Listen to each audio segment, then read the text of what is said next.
Now at 5 and streaming on CrossroadsToday.com, layoffs announced at UHV. 25 News Now reporter Darius McCormick speaks with the university president on this decision. And new details reveal violations after a girl's tragic drowning in a Houston hotel pool. Plus, a second crash victim in Friday's fatal bus crash in Bastrop County is identified. Well, we got sunny skies today, but we're looking at, shall we say, warming weather. In fact, we'll be in the 70s today and tomorrow. By the time we get to the weekend, which is Easter, we'll be in the mid-80s. We'll have all that coming up. The legal battle over an abortion pill, mifepristone, continues in post-Roe America today. Justices hear arguments to the access on this medication. You're watching 25 News Now at 5. Good afternoon and thanks for being with us. I'm Karina Garcia.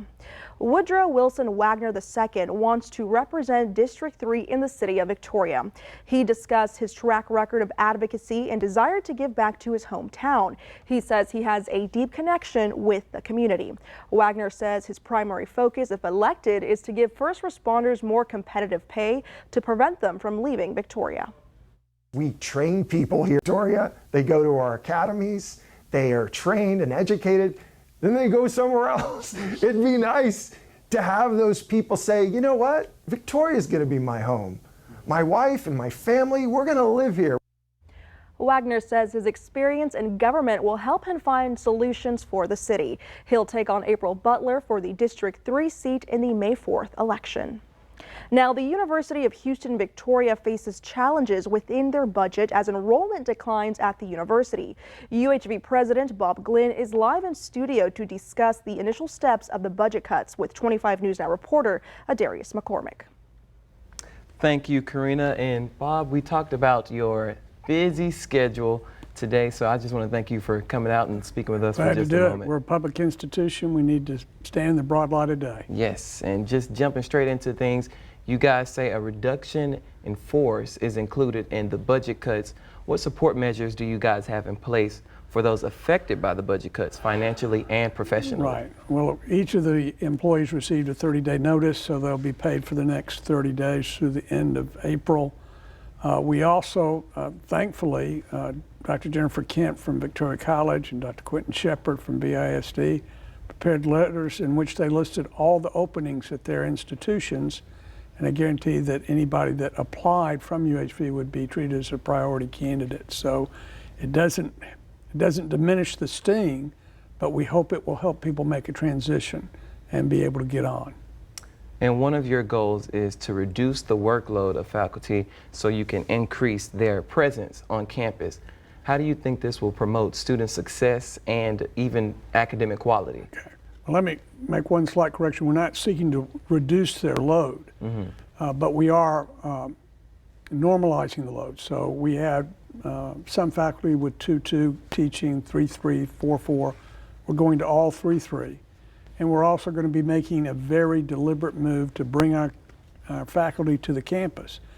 The research over the last 60 or 70 years is very concrete and very deliberate in saying that the impact on student retention is done most by faculty contact outside the classroom.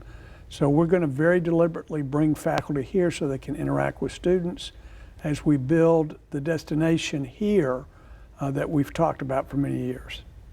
And now, do you believe the stronger engagement with students will get more enrollment or increase the enrollment? And if so, in what ways? Well, enrollment is a complicated issue. You know, a lot of times people say, well, the recruiters are at fault. Well, the recruiters are doing their job, but they don't enroll anybody. That's the advisors. And the advisors may enroll people, but they don't teach them. So that's the faculty. So it's a complex interaction of factors. But the thing that helps students most is giving them a reason to persist. And that reason comes about through interactions and relationships. So we want to do everything we can to make sure that faculty and staff are doing what they need to do to be supportive of students, because our students need that. Bear in mind, our students are 70% female, 70% minority, 70% first generation. So again, if you look at the retention literature, everything that defines a student leaving defines our students. So we've got to go the extra mile. We've got to meet them more than halfway. Well, once again, Bob, thank you for speaking with us. And we'll have more later in the show about UHV and their cutbacks. Again, thank you. I'm going to send it back to you at the desk, Karina. Darius, thank you. Here's your beer poll this afternoon. You can scan that QR code right there on your screen to vote. The question is, what do you think led to the budget cuts at UHV? Was it COVID-19, declining enrollment, funding, or all of the above? We want to hear your opinion on this. Come to crossroadstoday.com/vote to take part. And we're going to have an update on 25 News Now at 6. And with that, let's take it over to the weather wall with Chief Meteorologist Mac Bettis. Thank you very much. Good afternoon, everyone. Well, the storm is gone. Now high pressure is building, and we've got a spectacular looking Easter week in front of us. In fact, temperatures today, if they were in the 70s, will be in the 80s by the weekend. We'll have more on that coming up in just a few minutes. Mac, thank you. A second victim from the school bus crash in Bastrop County last Friday is identified. DPS reports 33-year-old Ryan Wallace of Bastrop was the driver of the car behind the Hayes Consolidated ISD bus in that crash. This comes after an elementary school pre-K bus was struck by a cement truck that swerved into the bus lane of traffic. Wallace was not part of the field trip. Hayes ISD reports all students on the bus were released from the hospital, where one staff member remains hospitalized. The bus driver continues to recover at home.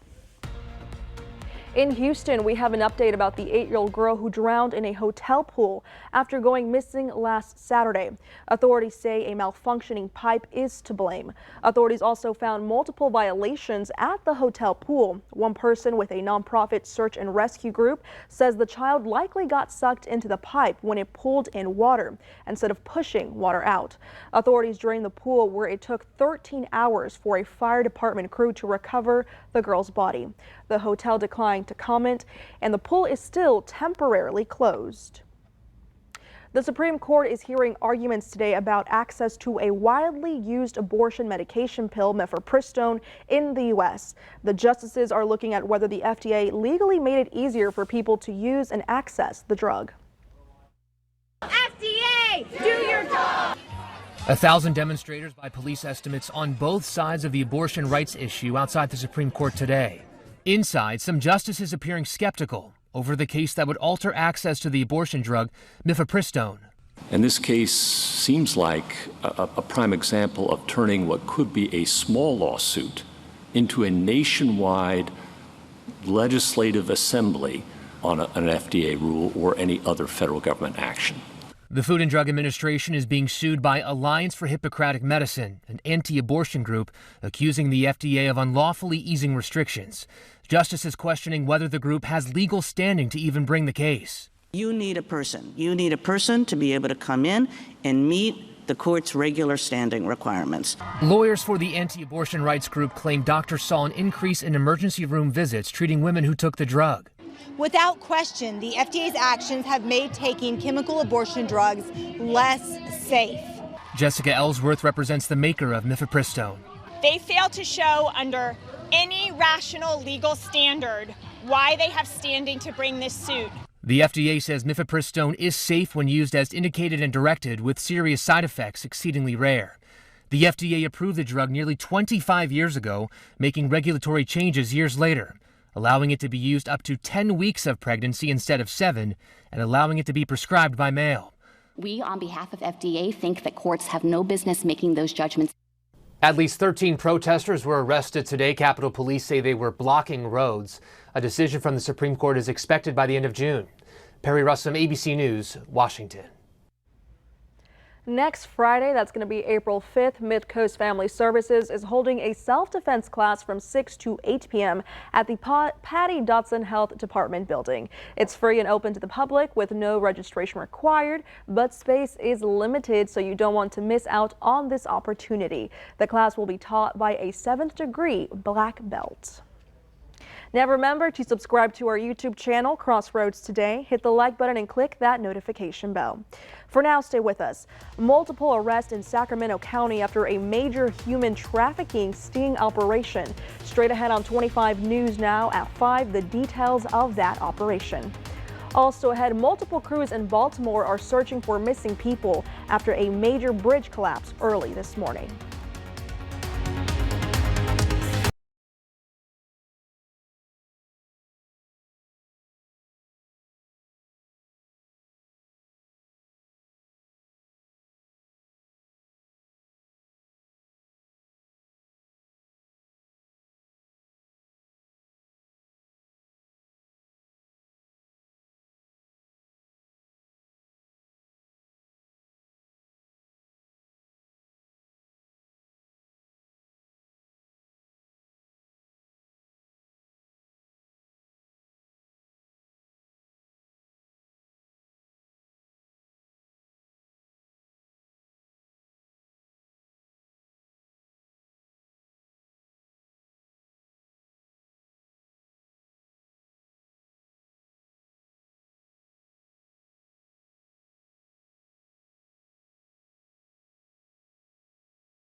In Sacramento County, California, deputies made a huge bust during an undercover human trafficking operation.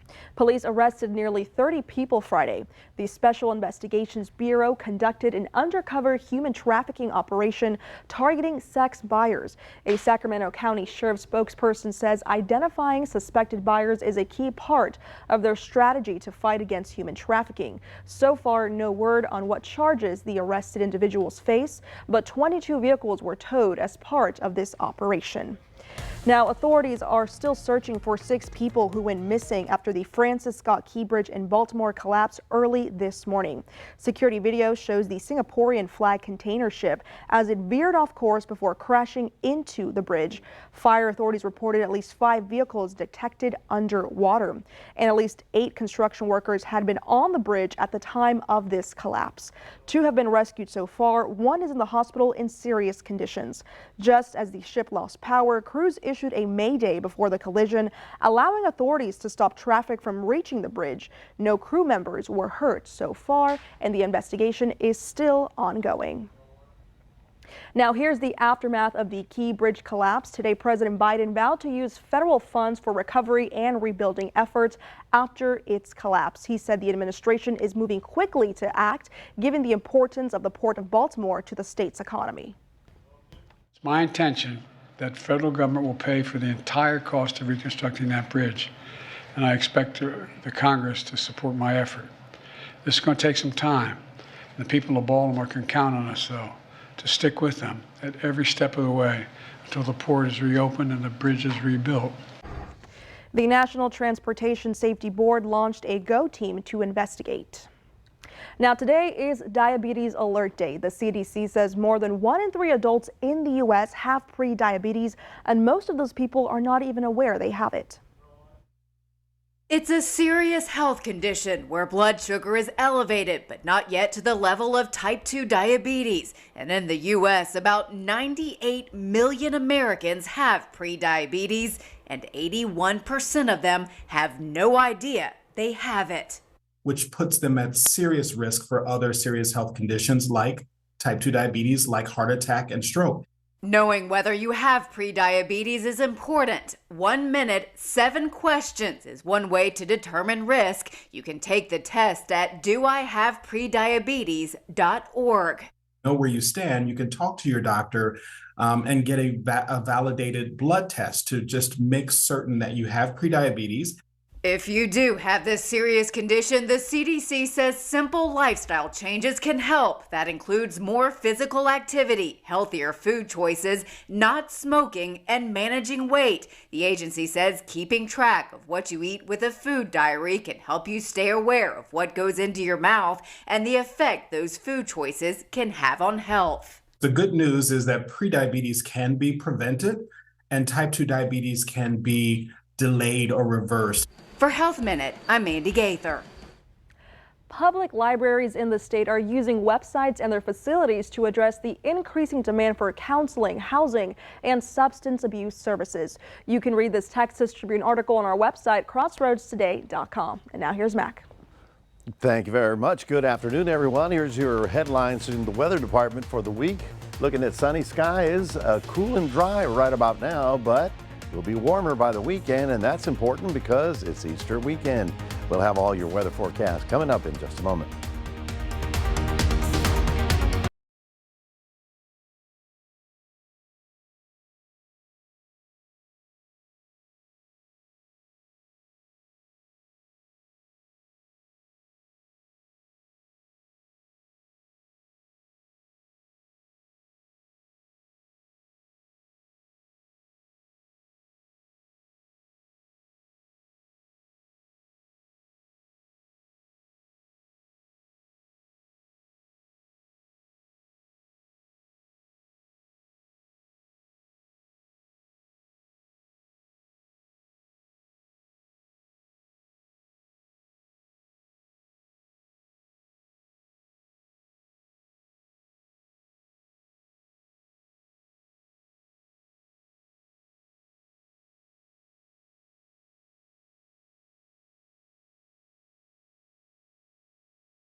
Yes, good afternoon, everyone. We're looking at, of course, clear skies and a beautiful day today. The north wind was a little on the cool side, but, you know, I don't think anybody complained. It was a lovely day.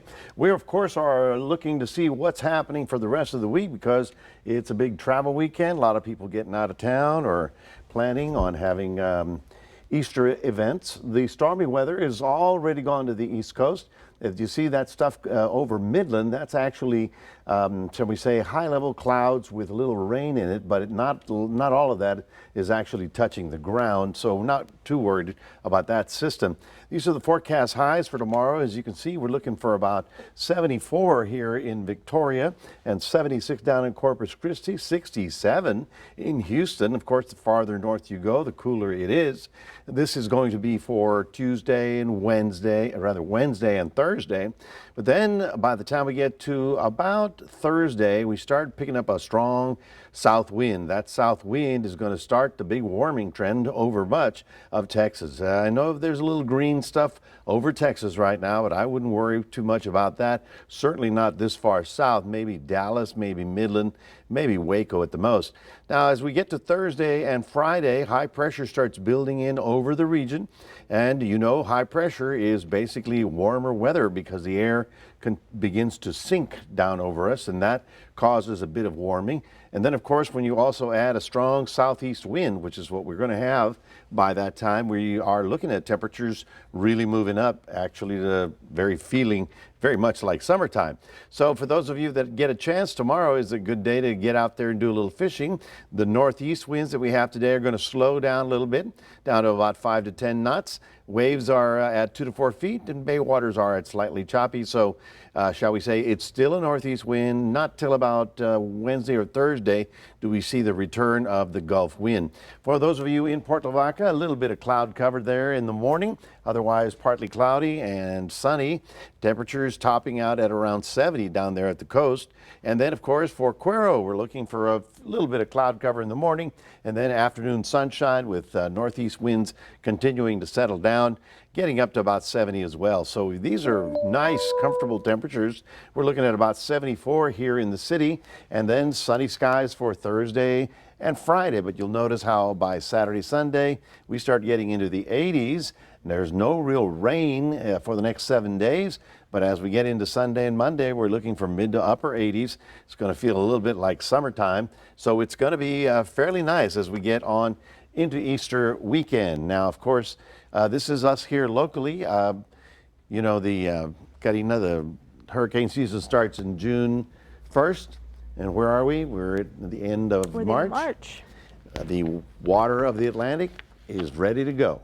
2 months early, it's already warm enough to sustain tropical systems, and certainly we will be talking a lot about that coming up.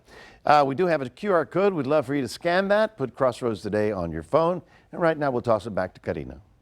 Thank you, Matt. Coming up next on 25 News now at 5, we're going to take a look at your stocks. Plus, home prices in the U.S. are up again. We take a look at those numbers next.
Taking a look at your stocks, the Dow down 31 points, the S&P 500 down 15 points, and the Nasdaq down 69 points.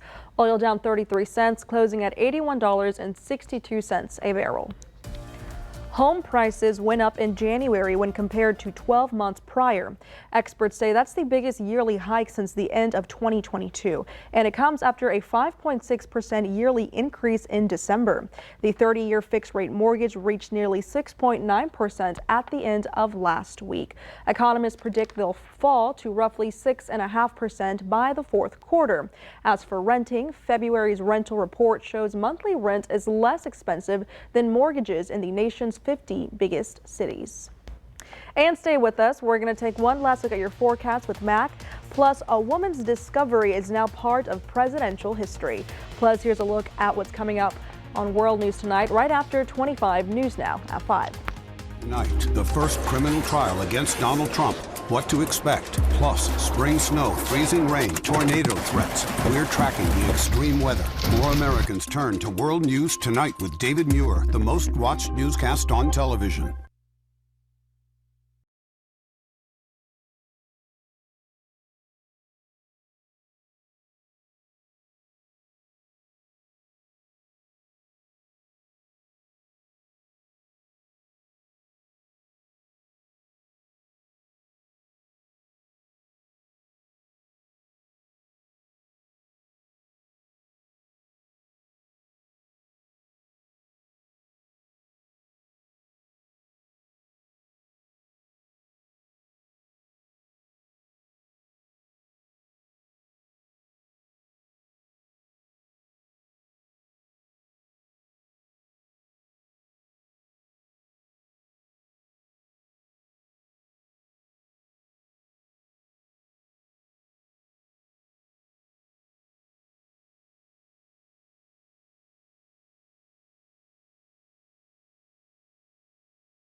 A Washington woman's family photos will soon be in the Obama Presidential Library in Chicago. She found photos of her late mother with Stanley and Dunham, the mother of former President Barack Obama. They had attended high school together and both graduated in 1960. Her discovery reached the Obama family because this month she received an email from the Obama Presidential Center asking if she could mail the photos to display at the Obama Center in Chicago. Now the woman's heirlooms will be displayed as part of presidential history. How many high school photos do you have with really, prominent people? I've got a bunch, but you don't know 50 Until years you ago. go back, right? Until you Yeah. go back. Oh my gosh, I was standing next to the president. Mhm. People evolve and times change, and that's pretty neat though. They found his family there. Well, folks, we've got a good looking week for Easter week. Now we are fairly cool. And I'm talking, low 70s is very comfortable. But as we get to Thursday, Friday, the south wind kicks in and we're going to start seeing more morning clouds, afternoon sun, and it's going to feel more like summertime because we'll get up to the mid 80s just in time for Easter Sunday. Next week, we're also looking at the mid 80s as well. So, it had to happen. The question is, did we finally turn the corner on springtime and roll right into summertime? I know, forget the calendar. It means nothing to us. It Right. means nothing to us. We just Not here do in South what we Texas, do. Yeah. It's crazy because you'll wake up and it's feeling like it's 60, you go get out of school, and then it's all of a sudden 80. Yep, It that's what it is. Alrighty. Well, thank you, Mac, and thank you for being with us. We hope to see you back here tonight for 25 News Now at 6. World News Tonight with David Muir is up next.